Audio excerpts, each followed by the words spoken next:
Okay. It's good practice for me too, Rita.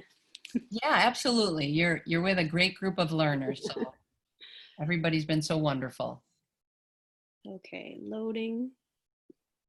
There we go. Can everybody see the Classkick screen? I'm trying to share my screen. We got it. Okay, thanks, Rita. Seeing some nods. Thanks, you guys. All right, well, this Classkick webinar is going to be hosted by Rita and myself. Thanks for joining us this morning. Feel free to put any questions in the chat, as Rita was saying. Okay, Rita, why can't I advance this? Here we go. Okay. So today, for those of you that are brand new to Classkick, we're going to be learning a little bit about what it is and what it does and how you can be using it with your students. We're going to get you signed up with the Pro version. The district has purchased that for everyone, and it has a few more bells and whistles that you will want to have. So we'll show you how to sign up for that. I'm going to show you a little bit, at least how I'm using it. And I know there are some other Classkick experts on here with us. So if they have any suggestions or tips and want to chime in, you're certainly welcome to do that. Okay, if you're brand new to Classkick, Classkick is free. It's digital instruction. I use it primarily for new content and formative assessments of the students. It can be assigned to your students, and then they can work on it at their own time and at their own pace, which is something I really like about it. I also want to show you how it can be used to give kids timely feedback as they're doing their work. Shelley, can I mention something? Because I think this was a big aha moment for me when I first started using Classkick. When Shelley says you can give feedback and kind of monitor students' work, imagine each one of your learners on their iPad at their house or apartment or grandma and grandpa's, wherever they're getting their virtual instruction. You can see from your dashboard, and Shelley's going to demonstrate this, you can see each one of their iPad screens. So how powerful it is. It's not like they submit something and then Shelley gives them feedback after they submit it. She's going to be able to see in real time wherever they are, and we're all going to be students of Shelley, and she's going to be able to replicate that. That, I think, is something that sets this app apart from many other apps that we have access to, is the fact that you can demo and see students' work in real time from wherever they're at. Thanks, Rita. Just a few of the features that Rita was mentioning. You can track the progress of all of your students and offer help as they're working on it in real time. You can go back and check their work after your time together has ended, or if a student was unable to join you during your time, and you can offer them feedback faster. So I really like those features about Classkick. Okay, we're going to let you join in as a student in my class today to kind of see a few things that Classkick can do, and just to let you become familiar with how to use it from a student perspective, so you'll understand what you're asking your students to do after you've designed an assignment for them to work on. And then it'd be nice if we had some time maybe at the end to just talk about how you could see yourself using this with your students.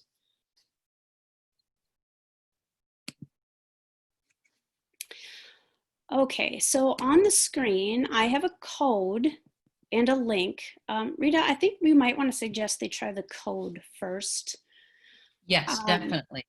Okay, so if you could, on your iPad or another device, go into Classkick, the Classkick app, and it will ask you for this code. There are 6 characters, and there should not be a space in the middle. It always looks like a space, but don't include the space in your code.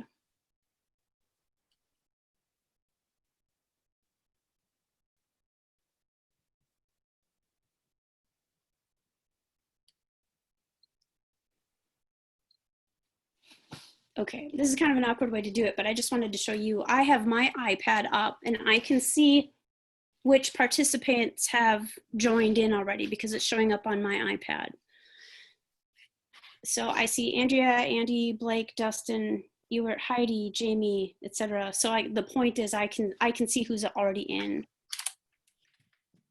Shelley, if they're using the app, it will, automatically prompt them for the code. Where do they go if they want to participate from their laptop? I know students more than likely will be using their iPad, but there Mhm. might be a few students that their iPad might be broke for a few days and they're using Hmm. their family's computer or a brother or That's a good sibling. question. What I usually do, Rita, is do you see the link at the bottom? Uh-huh. I will include the code and the link on my Canvas page for them to access it that way. So even if they don't have the app, they could still get to it by clicking on the link, and the links that I intend to use for that class period for that day are put on my LMS.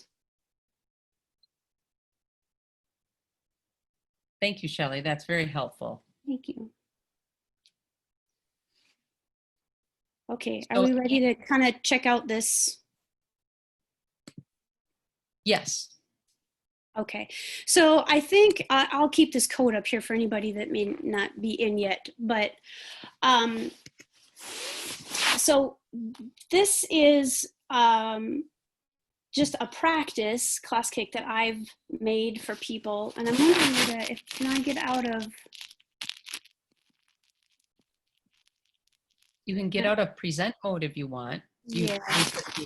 just hit the escape if you want. Okay, and then I wanted to show.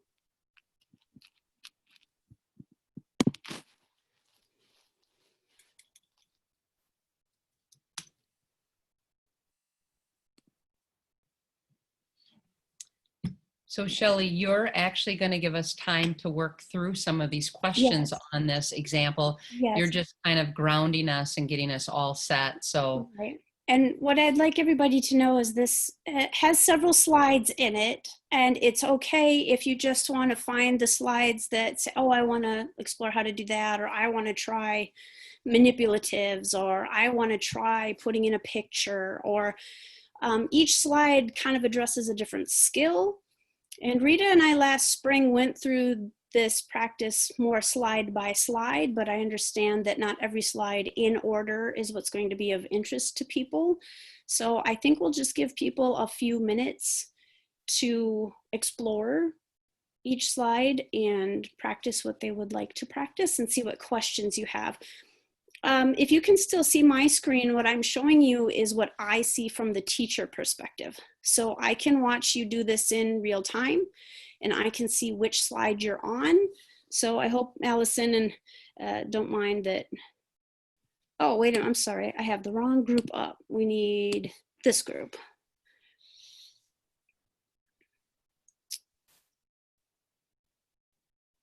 Okay, so I can see in real time that Andrea is working on slide 4. And the ones that you have not attempted appear in gray on my screen. so this is a really good way, Shelley, for you to, I know a lot of times, and I'm speaking for myself when I present on Zooms, it is kind of radio silence out there. And Mhm. I sometimes don't know who's actively participating, or maybe if there are more questions. I don't Mhm. know if I'm going too fast or too slow, because it's almost like Shelley and I are having a conversation and we don't know We're anybody's all really listening out in. there. So this is a great way. This tells me that we definitely need time, Shelley, Yeah, as students of your class here, that I would advocate for about 5 minutes just for us to try to work through some of these questions and see if you can see what our learning is. sure. I will keep this screen up. And I So, did put in the chat the presentation. If you're on a device and you want to link from the slide presentation, if you're on a laptop and you want to link from the presentation, that info is there too. So why don't we have maybe, I'm going to go into radio silence and it's 10 after 11. Why don't we give everybody a good 5 minutes to go through some of these slides on their own? mhm.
So Shelley, while we still give people a chance to continue working, there's a couple questions in the chat. Sure.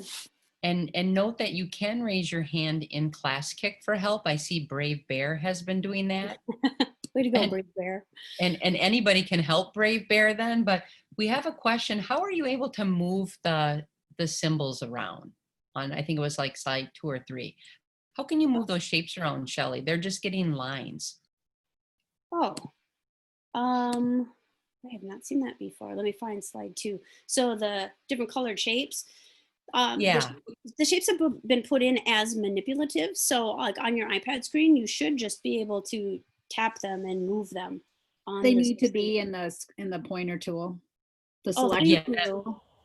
Yes, thank you. That's what they Thank were you. asking, Shelley, the Okay. pointer tool Okay. instead of like the draw. Let's see. Can we group students to collaborate in Classkick?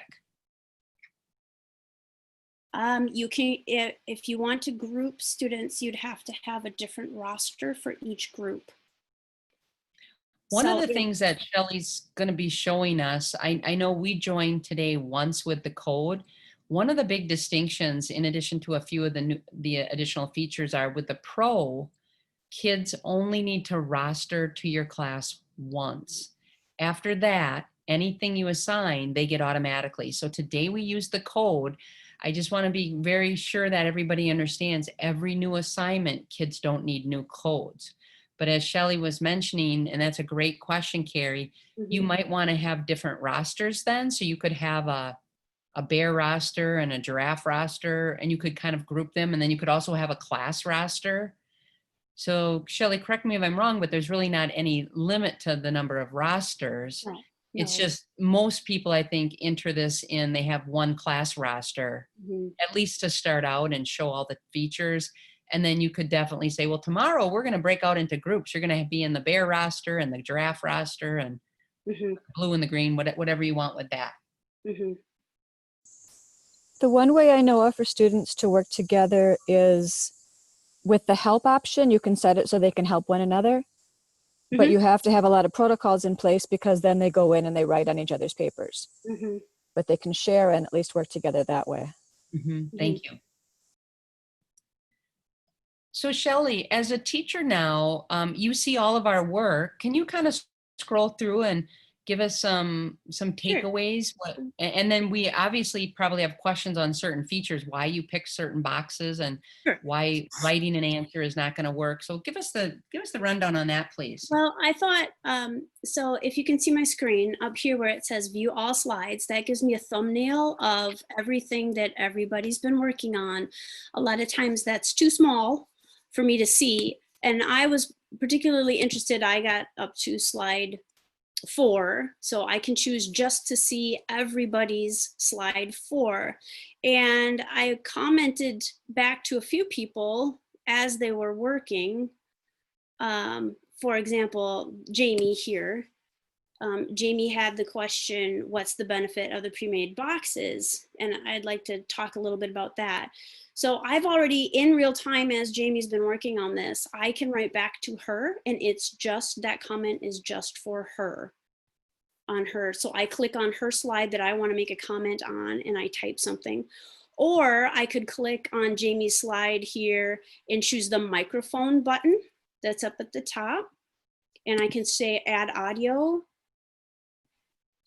And I have to move everybody's pictures out of the way. And then I say start recording.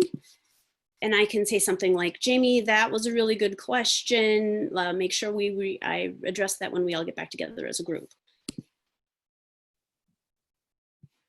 And then that comment appears right here on just Jamie's slide.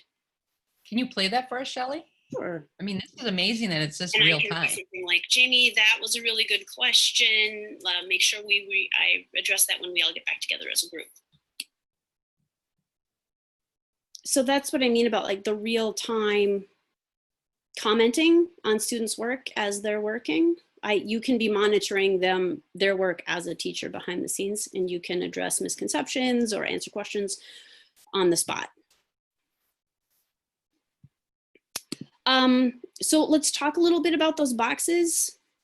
The benefit of them is I can have Classkick grade student responses for me. And I teach science, and there's a lot of math that goes along with the science. So in my area, there's a lot of times where you have a right answer or a wrong answer. If they're like this example, if they're answering a math question. So I can put in this pre-made box, which will then I can type in what the correct answer is. And then when students put in the correct answer, it turns the box green. If they do not submit the correct answer, the box turns red. And what I have found is that the benefit of this for students is they are very motivated to get that box to turn green. So they will not just, oh, I didn't get the right answer, I'm going to move on, blah, blah, blah. It's immediate feedback for the students. I did or I did not get the right answer. And if they did not, it's a bit of a motivator. I want that box to turn green. So I've found they'll continue working on it a bit longer if they immediately know if they got the correct answer or not. And the other reason I have this example up here, thank you, Andy, is these green boxes you need to type into. You cannot write over them. The box will not recognize that you did anything unless you type in them. So the black 76 that is typed is what is turning the box green, and the written 76 won't register with Classkick that you answered that question. Are there any other slides or anything on any of the other slides that people had specific questions about? Did that answer that question?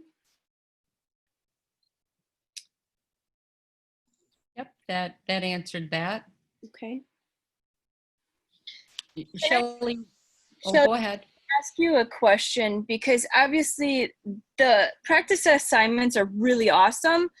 What do you do at the high school so that every single teacher isn't doing this to the students? Like, because obviously you want that basic understanding of this tool. So when do you guys do it so that every student has that understanding before they start an assignment? I am explicit with my students at the beginning of the year, and I use an assignment like this to help them practice and to say things to them, just like I'm saying to you. You have to type in that green box. It won't register. They get kind of frustrated and like, I got the answer, it was 76, I wrote it in. I'm like, well, you need to type it. So I am very explicit with the students at the beginning of how to use the program. I have found that that is helpful even for students that have used Classkick before as a refresher for them, and for students that are new to it, they appreciate, like, I'm trying to help answer their questions before they become an issue for them. So I'm very explicit with the students. Carrie, I do think that's a great question, Carrie, and I think kind of just like any class where you have norms and your procedures and all sorts of welcoming things. I mean, everybody doesn't use this exact template that Shelley created. Shelley did this on her own, so we don't all use this template at all. So if you plan on using this, I would create a couple slides with the tools you specifically are going to be asking. If Shelley's not going to use 8 out of these 12 features, I don't know if I would be really explicit with teaching all of them at once.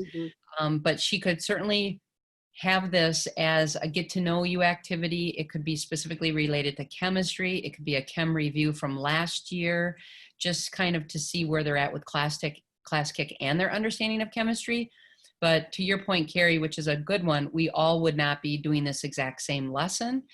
And I don't think that's currently an issue at the high school, because I think there's probably about 15, 20 teachers really using it now, although the feedback from the spring was this was a game changer for the teachers that used it, because they could really see who was doing what on a device at home. Another one that I noticed was sometimes a problem with the students, if it wasn't explicitly taught, is the multiple choice. And that's on slide 7, and I'm just using Andy here as my example.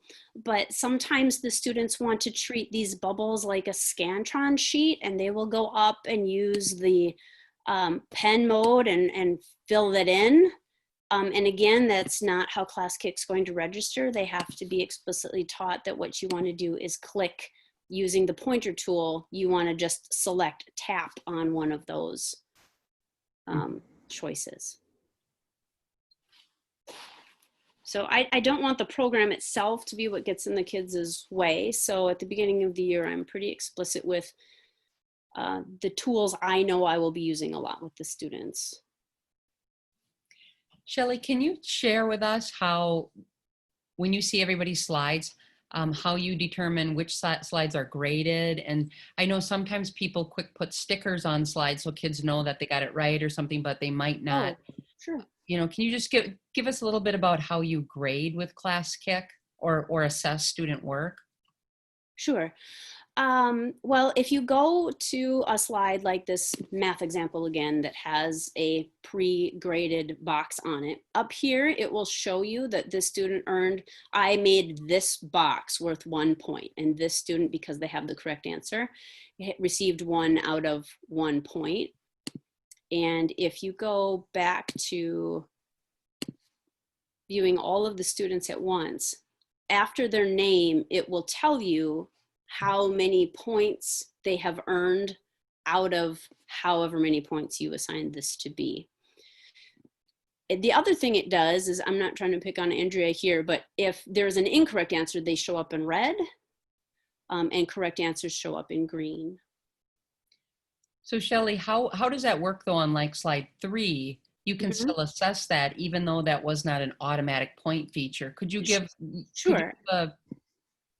So if I was particularly interested in what they did on slide 3, I would want to just say, oh, you know, I like dolphins too, or Andy, that's a very interesting critter you got there.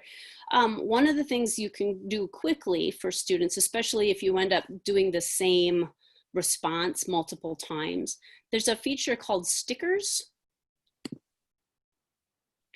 And I've made some in the past, and I have some that simply say good, or please follow the directions, or you need to use more evidence, or completed, but I need some more from you, things like that. And over here on the right, you can also assign a point value to them. So sometimes stickers are just to check them off. I saw this, now you know I saw this. And sometimes it's to assign point values. So let's say I decided that your drawing should be worth 2 points. So I would choose the sticker I pre-made, and then I can just click on everybody that I would like to give that feedback or that number of points to. That's nice. And then I see how it's changing everybody's points to 2 down below in the green box. And then it adds to the number of points you've earned for that assignment. Now, Shelley, Classkick currently doesn't interact with PowerSchool or any of our grading systems. So you would still, from your teacher dashboard, have to enter this in to your gradebook manually. Sure. Okay. You do. It does not talk to Canvas, and it does not talk to PowerSchool, and as far as I know, it doesn't talk to Seesaw. So there's a couple of great questions in the chat, Shelley. Is there any way that Classkick logs when a student had accessed a given assignment or the last time they were working on assignment?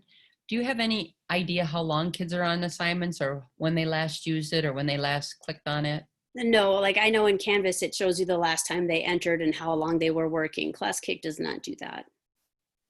Can you download your gradebook if you want a quick list of all the points from a certain assignment? Or do you have to visually just kind of note those and transfer those over to your gradebook? Oh, honestly, what I do is I go to view all slides, and I split my screen, or I have 2 windows up, one with my gradebook in it and one with Classkick up, and then I can put in their scores right from here into the gradebook.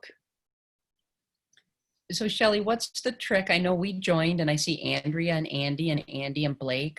Everybody's like alphabetical by their first name. That can get kind of tricky with your grade book.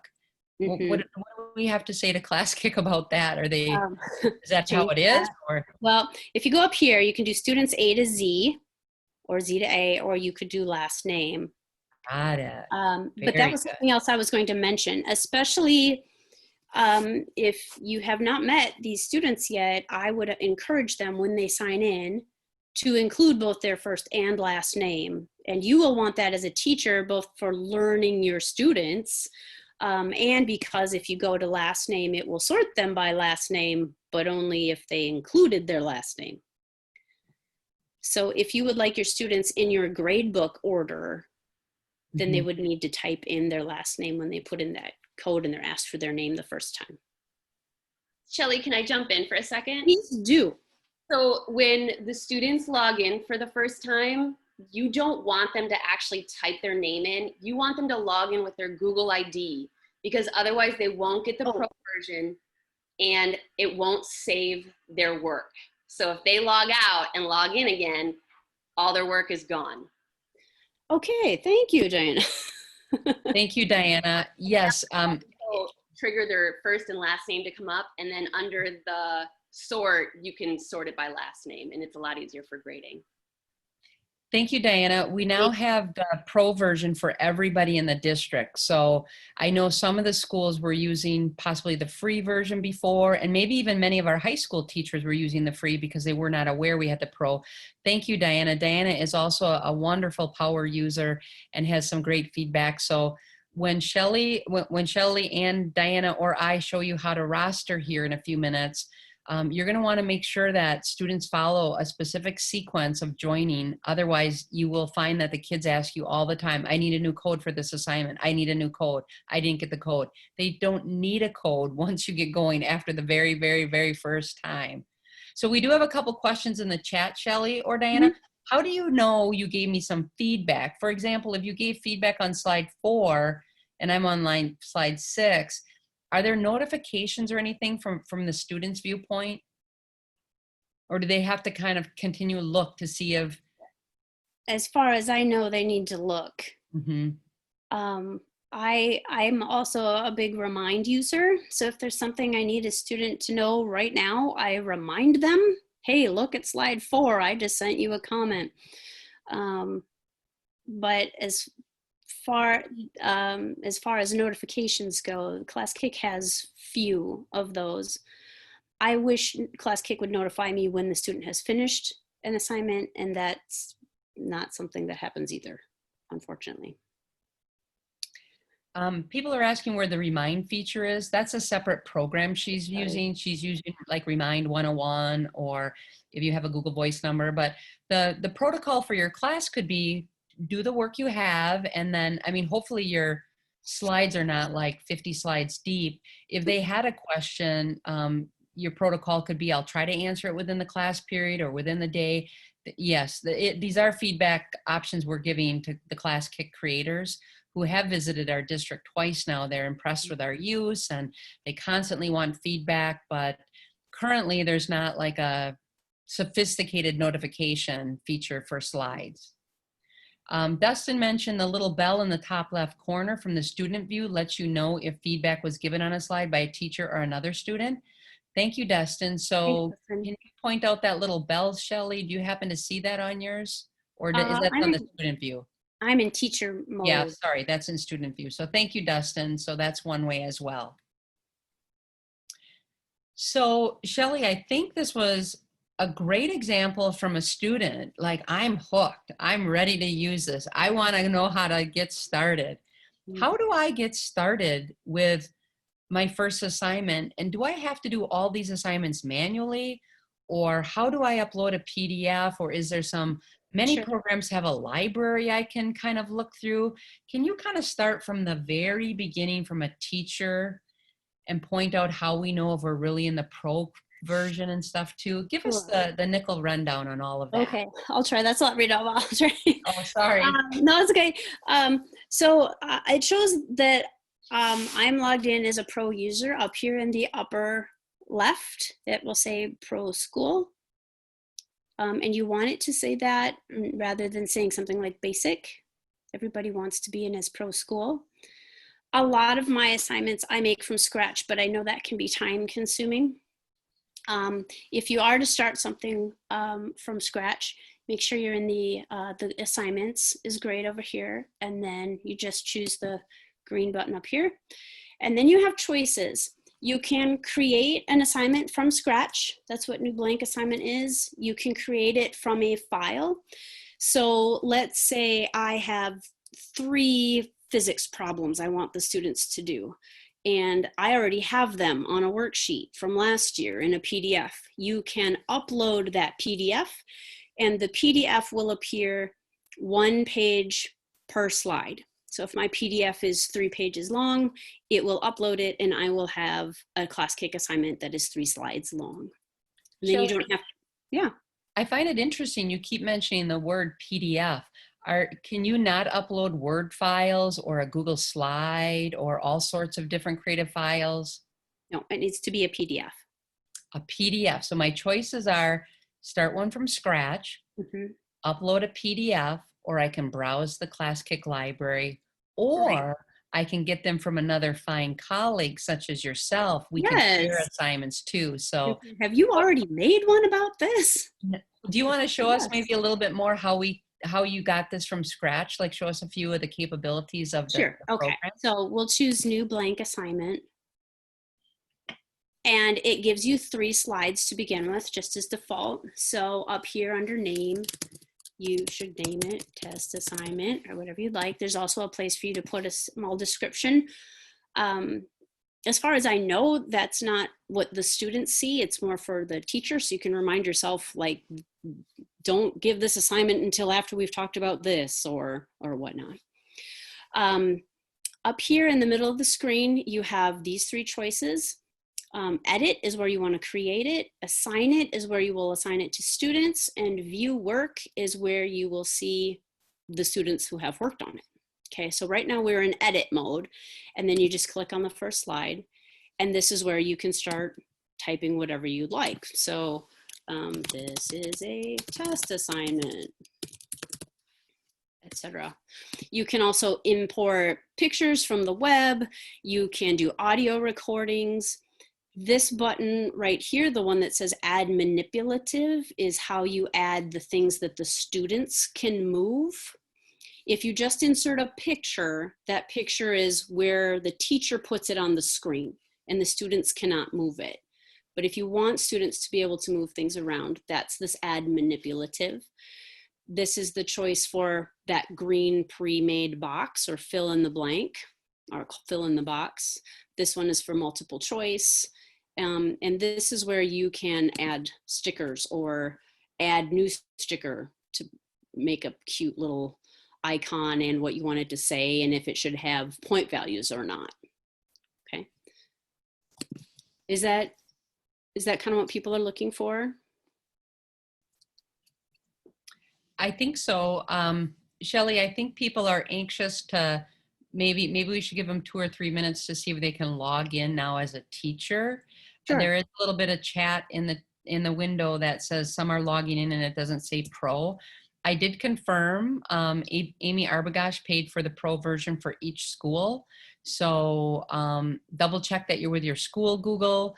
I don't know if there's something unique, if somebody is new to our district, if maybe that makes the difference, but everybody should have the pro.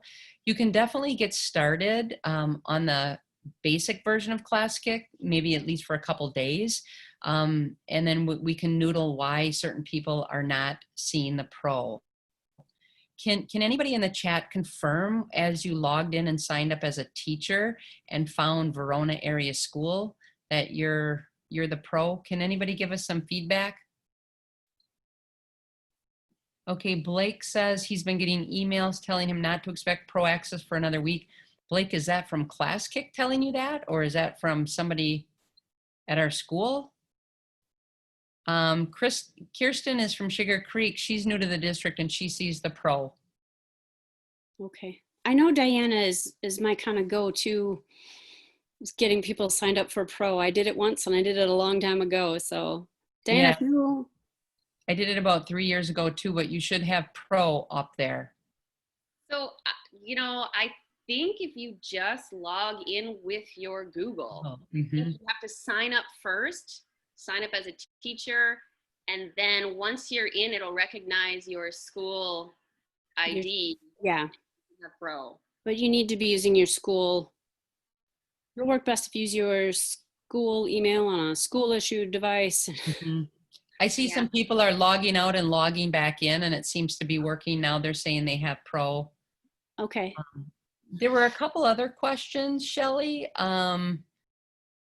So if we bring in a PDF, can you still add movable features and answer boxes? Yes, maybe I can go through that really quickly. So if you want to create a new assignment, create from file.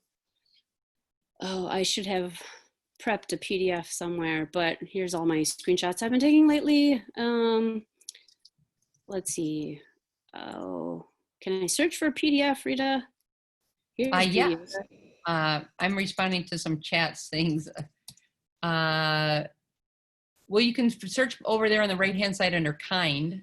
You can search, you know, they'll sort them by, put them all in order. You have a lot of PNGs. I do.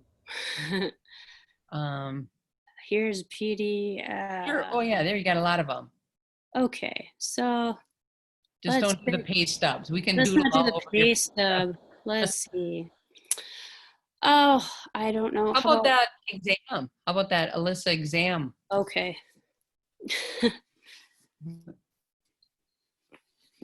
Sorry, I should have had a PDF prepared. I wasn't thinking about that. Okay, so here's a PDF of an exam a student took last spring for my physics class. And then I usually say select all. Yep, and then down on the bottom. Oh, sorry, my faces are in the way again. There we go. Okay, and then let's say I want all of the images. I'll just say import all. You could import just 1 or 2 pages of your PDF if you only wanted the first 2. And then you click on finish. And because that PDF happened to be 6 pages long, now the Classkick it will create. I wish it were a little faster. But the Classkick that it creates is 6 pages long. Now this kind of becomes like the background. So this is resizable, and you can add to it anything else you'd like to. You can still add your text boxes. You can still put in a multiple choice question.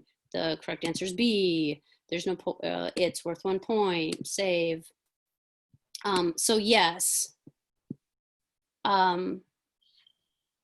So it still works as you would like to. It's just that now the PDF is kind of the background of that slide, if that makes sense. Yes, thank you, Shelley. There's commenting in the chat. Okay, I'll get rid of that one. That was great, Shelley. People are kind of logging in a little bit. And Carrie mentioned too, I believe in the chat, if you don't have the Pro, you could definitely try to check with your ETC. I'm not really sure. We're in this kind of funky transition where I think everything should be automatic based on your Google authentication, but Carrie's absolutely right. Maybe in some unique situations you do need a code, but we're hoping, fingers crossed, that you know, like many other things, we sometimes don't know when new people or long-term sub come. So in the big perfect world, it'd be great to make sure that it authenticates with Google.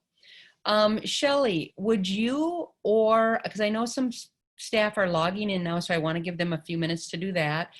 Do you or Diana want to show them how, as a teacher, they would start to add their students? So there's always this somewhat confusion on the roster and assinements, and the roster and assignments. And sure. I should stop using these quotes since we're video. Do you or Diana want to give? Okay, yeah, Diana, jump in anytime. Okay, but from this screen, remember I mentioned there are those 3 tabs across the top. This is where you edit or create your assignment, and the assign tab in the middle is where you say, I want the following students to be able to work on this assignment that I just made. And over here is where you're going to assign the kids that you would like to have this assignment.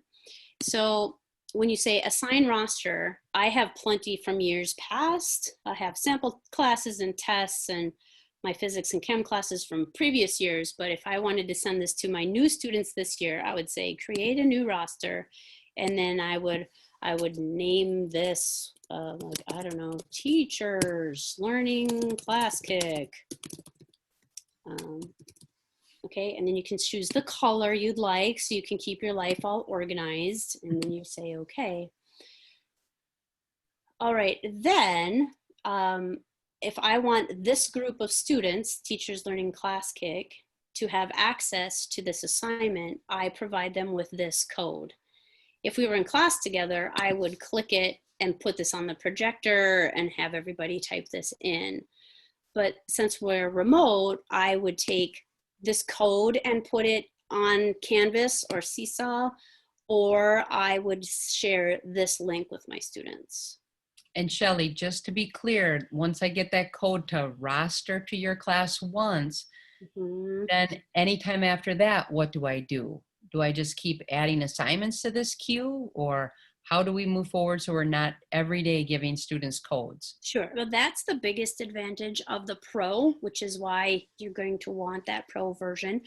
So once the students sign in once, the first time with whatever assignment your first assignment is, when they log back into Classkick, if I make a new assignment and assign it to Teachers Learning Classkick, it will automatically populate in their app. So they don't need a separate code for every assignment using the Pro version. There is always a code for every assignment, and that got confusing at first. In case a student needs a code, there is always a code available, but you don't want to have to share every code for every assignment with every student that needs it. That becomes a very big management issue. So there's a couple questions in the chat. What if you have multiple classes? You do this once per class. And what if multiple teachers are using Classkick, how to keep it separated? The students then actually have a dashboard. So that is the other key benefit of the Pro versus the other. We will really drive the kids crazy if we're not doing this the Pro way with just having them roster once. Otherwise, we will be peppering them with 16, 18, 20 codes a week, which will become unmanageable. So make sure, if we weren't crystal clear with this, and I know Diana's going to weigh in a minute, make sure that you practice once, maybe even with a colleague in your department, or try an iPad, because getting this right once, the roster and assigning them, I feel is key. And also making sure students are using their Google account. And I mean, we know students have a lot of different personal accounts. So making sure when they join your class the first time, they're using their school account. Diana, what else would you, from your wisdom, like to share? Oh, I think you guys did an awesome job. I think I just want to stress that my students, even though I would say, log in with your Google, they would just type their email in with their name thinking they logged in with their Google and they got the basic, and then they would log out and they would lose everything and be frustrated. If they do happen to do that, you can see their work, they just can't re-access it. So you can tell them, you know, start from slide 4 so they don't have to do everything over again. So you can see the work that they did, they just can't re-access it. That the biggest thing is just stress that they have to sign up first, hit the sign up button, log in with their Google and that code, that class code, and then the next time they can just log in and they'll see your dashboard.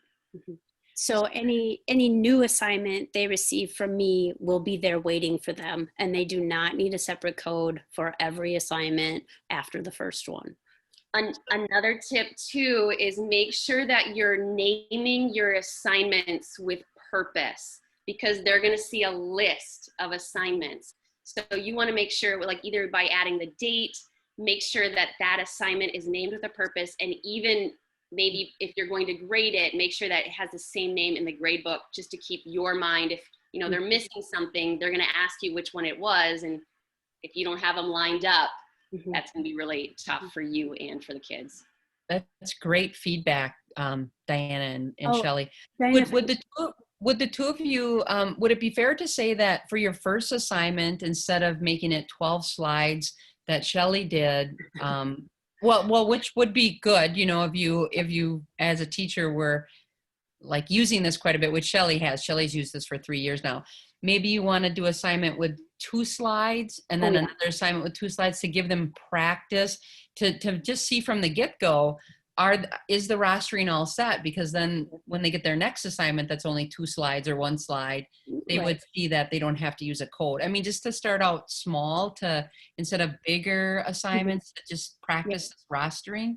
My example here today, Rita, is a little on the longer side, because now that everybody's signed into it, you always have access to this practice Classkick. So I wanted to cover a lot of different skills. Even if you don't look at all of them today, you can always go back and look at it later and see what questions you might have. And I'm certainly open to email me any questions you have about how to use it. I did think of 2 things while Diana was talking.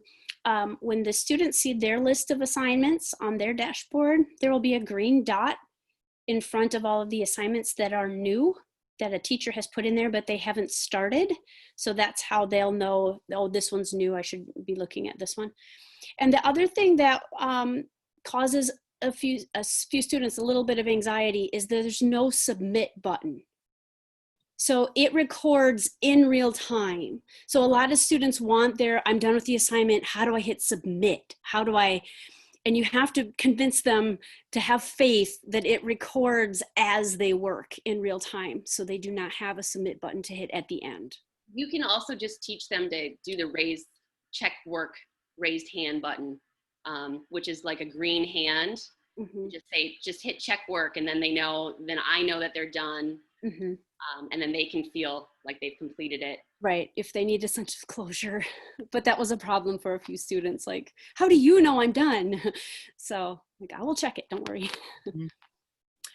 Shelley, I know you had a last landing slide with some great resources, and I know that staff can become like Classkick certified or going through all these different, and I know many people like to see the video presentations and the tutorials and kind of go through more detail.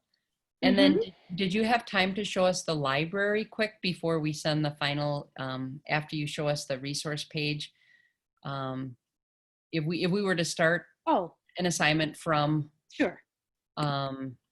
Using their library, which I've reached out and told them I think that they could use a few more examples in there. Sure. And they were definitely working on that in the spring. So I'm kind of curious if you were to browse their library and find one of their. Okay, well, if you're trying to create a new assignment and you don't want to reinvent the wheel, or if you're just curious about what other people have done, when you click this, I want to make a new one, you can also choose Browse Assignment Library. And that gives you some examples of what other teachers have done and shared. And you don't have to use the whole assignment, but if there's a slide in particular you like, you can use it and copy it to your own assignments for students. So you can search for biology or Spanish or and see what kinds of things other teachers have already generated for you as a time saver, or just to give you some ideas. Mm-hmm. Thank you. That's always helpful. And then I think we have time, Shelley, for you to show the resource page. I do want to give them a couple minutes in our session to fill out the survey, so for attendance and payment. Sure.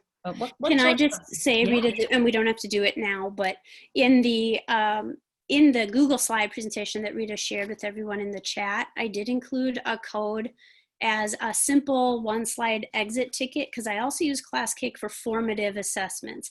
It's not just to deliver instruction, it's also quick check-ins for me. So here's a code if you're a secondary teacher or an elementary example teacher, how you can maybe end your time with your students by, let's see if you really got out of today what I was hoping you get out of today, just so people are aware that's there for them.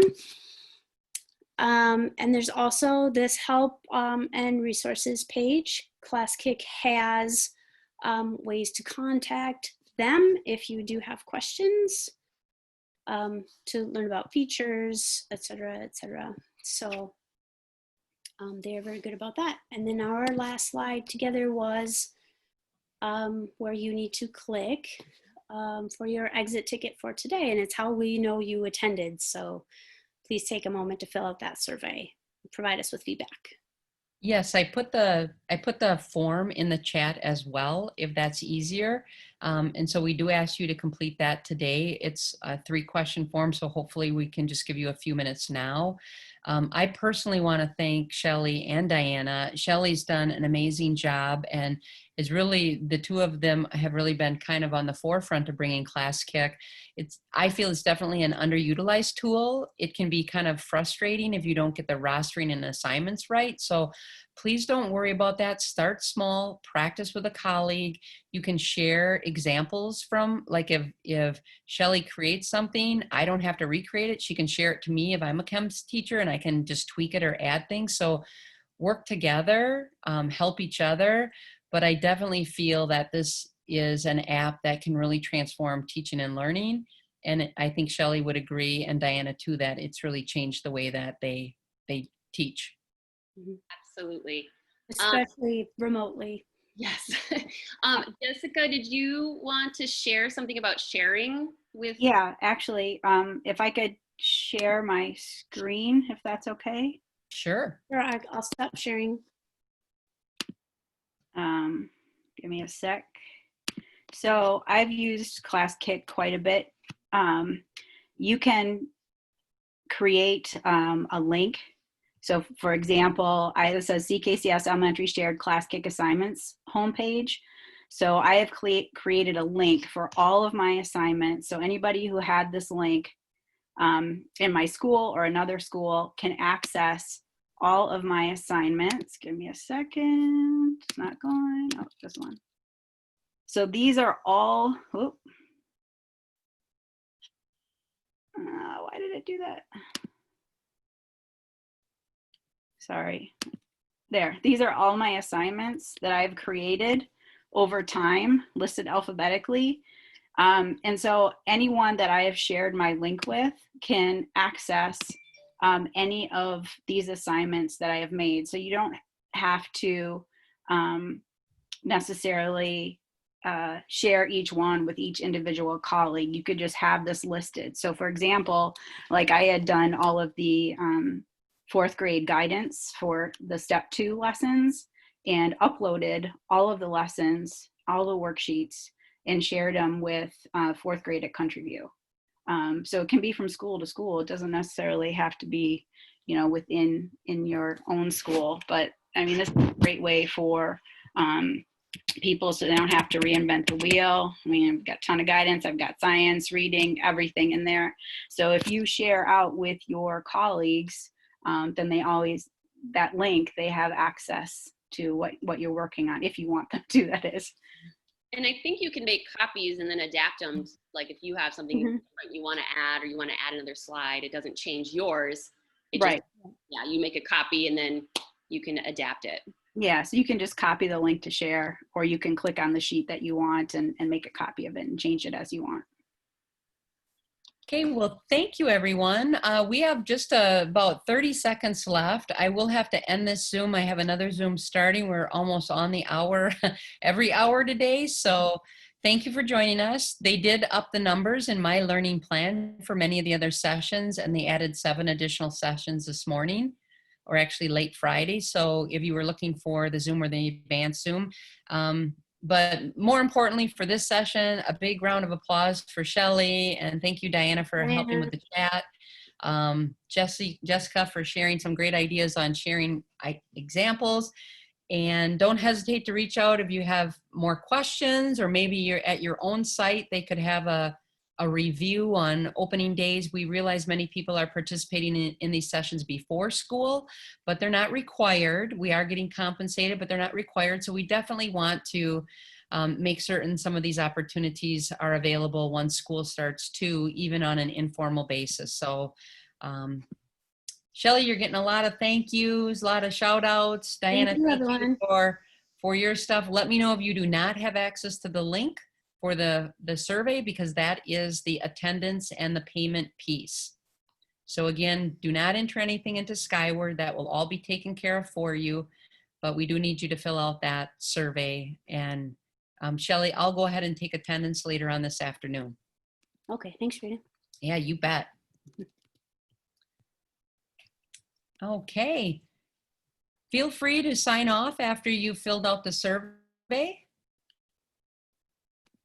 And Shelley, I'm going to give you access to the survey results so that you can see. I know some people even want to keep it for their professional development, and for how you have to have things in educator effectiveness for presenting and getting feedback and all sorts of things. So there's a lot of great feedback coming in, so we appreciate that.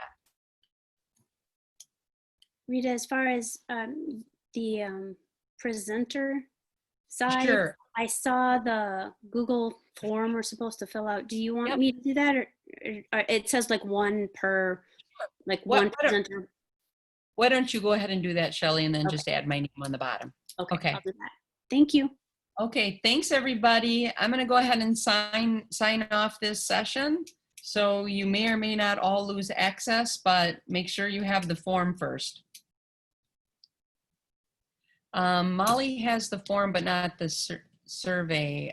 Let me go ahead and I'll put the presentation link in again. The presentation link is now being added at the bottom. If you didn't get it and want to have the presentation for later use, feel free. You are welcome, Molly. And I'll see everybody probably at another Zoom or opening day virtually or somewhere, I'm sure. Bye, everybody. Thank you.